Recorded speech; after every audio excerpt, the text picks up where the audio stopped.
Mweri omwe thutha wa uriorari mutongoria wa bururi Uhuru Kenyatta kuruguria ndemu ya Kariminu, riu turia nime ni mambiriirie guthukangia cuma iria cihuthiritwo kwiriga ndemu ino.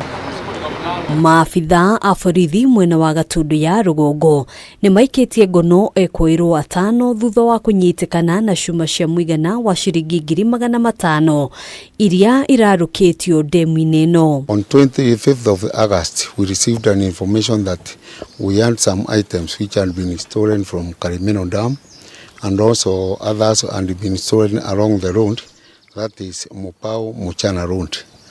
Officers moved in very swiftly and they were able to recover the items as you have seen there. You can see we have the rail guns, we have these steel metals, and all of them, quite a number of them were stolen from the Kariminu Dam. Kamanda wa borithi kaunti-ini ya Kiambu Muchangi Kioi augite ni mugaru na watho guthukangia tabarira cia thirikari, akiuga Ekuirwo aya nimekuhingurirwo thitango. Looking into it, you can see that is what we call economic sabotage.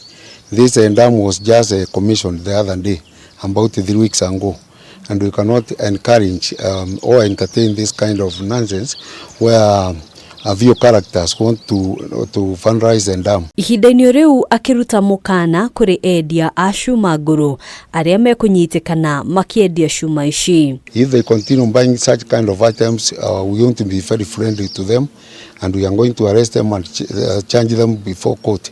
And for issues like this one, that is economic sabotage, I also pray to our courts, let such kind of characters be jailed for even life so that it can set a good examples to the others. Maabithaa a borithi ni mararutithania wira na arugamiriri a ndemu ino niguo kugacirithia ugitiri kuona uthukangia uyu waya guthie na mbere.